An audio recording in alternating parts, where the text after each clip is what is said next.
Hi, we're here in Highland Park, Michigan on Hamilton Avenue. It's my neighborhood where I grew up at, and this vacant lot is 277 Geneva. There used to be a giant apartment building here. You may have seen pictures of it in our documentary, Motown Mafia, because his dad and his dad's partner in the H business bought this building when they first started getting a lot of money in the early 70s, and it's been torn down, but there's a lot of history here. So I grew up a couple blocks away, and while I was growing up, you guys were turning this into one of the first Carters. So tell us about a summer night in '86 or '7 when a certain big whale of the Detroit streets had to come through and bail you guys out a little bit. So yeah, so it's basically, it is. It's the summer of '87. It's crazy. So for those who kind of remember Detroit history, that was the year really where the crack epidemic in Detroit hit center stage. So it had been around, but that's when it kicked in. And that's when it just took off. So anyway, Eddie Old Man and them just caught that big case in '85. The YBI, the one with his father, Big Eddie, the fat man. The aftermath of YBI. Aftermath, Pap, Butch, Eddie Old family got twisted up in that case, right? So they all had to go sit down. Your dad was still in the pen. No, dad is home. Just barely. Though. Just barely. He's just about to kick off his Bahamas thing, right? So it's kind of, a lot of shit is in flux between the two families. They just caught a big case again. They all had to go sit down. Pop just getting home, getting his thing reestablished. So Eddie and them, as you said, it was a big building here. So kind of Eddie Jr.'s got to take over all the family properties at the time. So we young. And how old are you and him at this point? 20, 19? No, so '87, I'm like a junior in college. 21. 21. He 2 years younger than me, so he's 19. He's 19. And he got the weight of the world on his situation. I suddenly go from Kingpin's kids, and now Kingpin's kids gotta get out of the street. Get out of the street and run the show. So money going left, money going right. We young, we still getting plenty of money. So you're selling out of this building? Yeah, by this time now, because I think one of the first bags that he had got from the Bahamas had just come in. As we refer to him in from Mr. Q down the islands, and then another guy, a big homie who out there that me and Eddie Jr. just call our friend. Those who know, and those who don't know. Our friend, lifelong friend, he saw that me and Eddie was kind of in a way.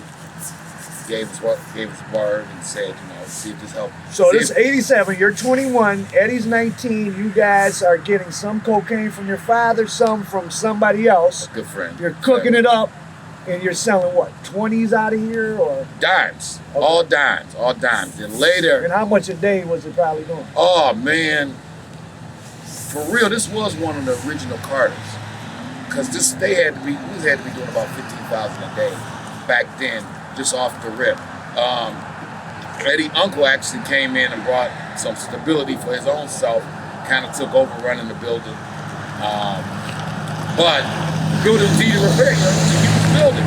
Oh, giant building. And then, taxes on it, so yeah, taxes on here, repairs on here. They still had the buildings on Oakman, right up there at 6th and Hamilton on the corner.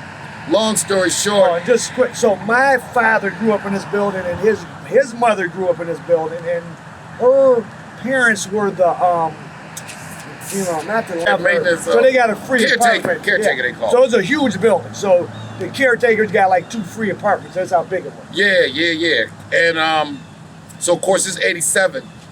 Eddie Old Man had just finished up the earlier bid from the big run in the '70s. In that time, him and of course Demetrius and my father was all at Milan together. So as everybody's come to know this guy known as Demetrius Holloway.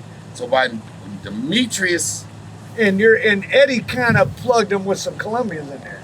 Damn straight did. Eddie kind of really took a liking to the guy. Demetrius was in there for some irrelevant male. It was a fair case, which got him in a fair joint. So it was like just working at the post office. I think he set up some type of inside.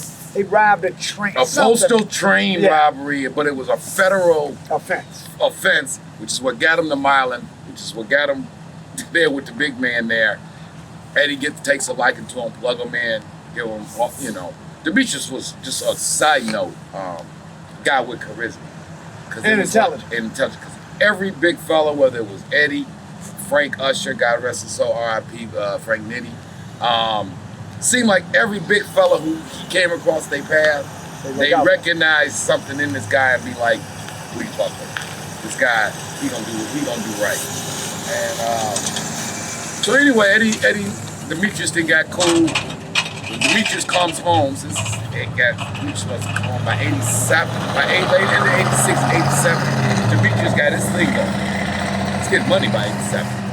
So you guys have money passed through your hands, but it's kind of overwhelming. You got a lot of responsibility. It's overwhelming. We got a lot of responsibility. And you're new to being the boss. And you're not new to money, but you're new to bills, maybe.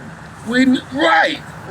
It was you're used to spending, not managing, not budgeting, re-up, pay the crew, support fix, keep the building in shape.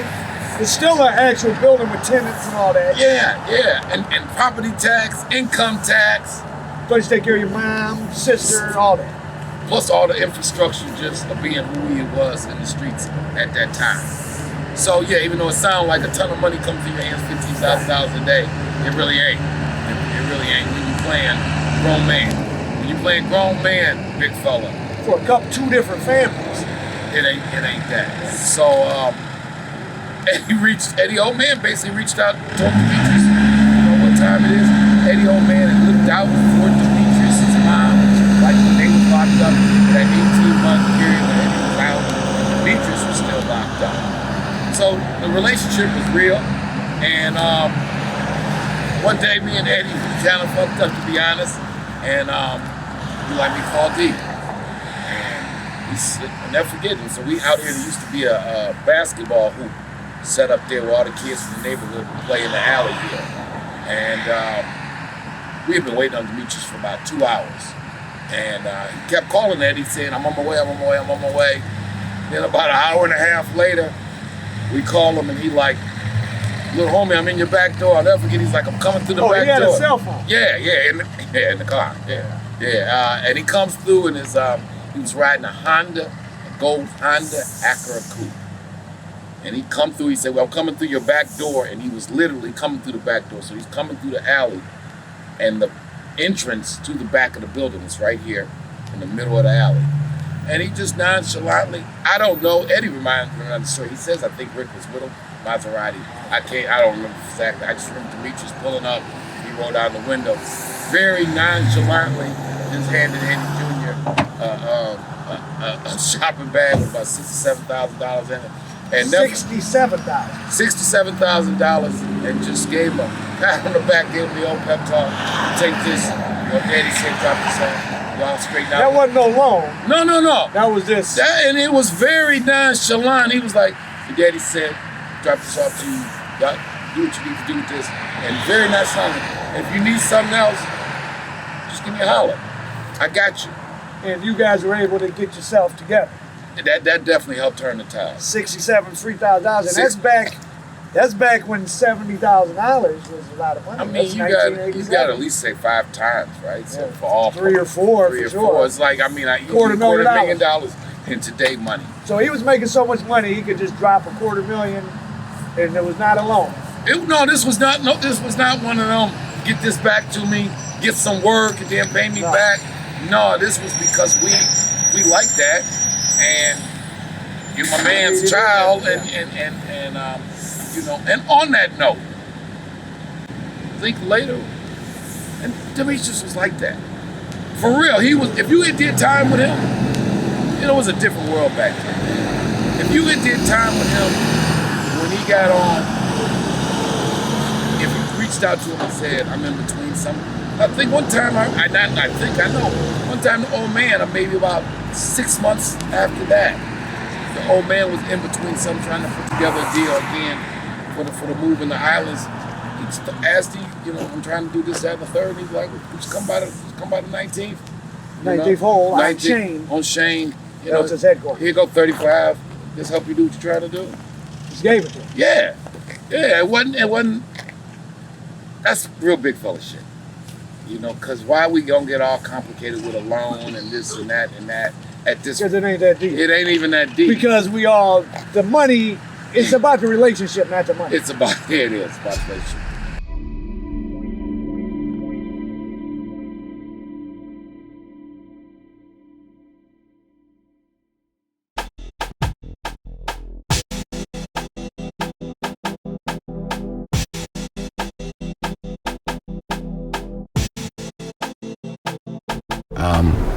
It was just time to really tell a great untold Detroit story because it kind of covers Detroit at its zenith. Very interesting story. We decided that we were going to make a movie. All right, Rich Rossi with you with Motown Mafia. I'm with Courtney. Lewis Stevens. Lewis Stevens, Courtney Brown. Courtney Brown Jr. And Alan Al Prophet Bradley. And this is an entrepreneurial, inspirational story too, because again, you know, I'm a real estate retail guy. You know, that's what my skill set is.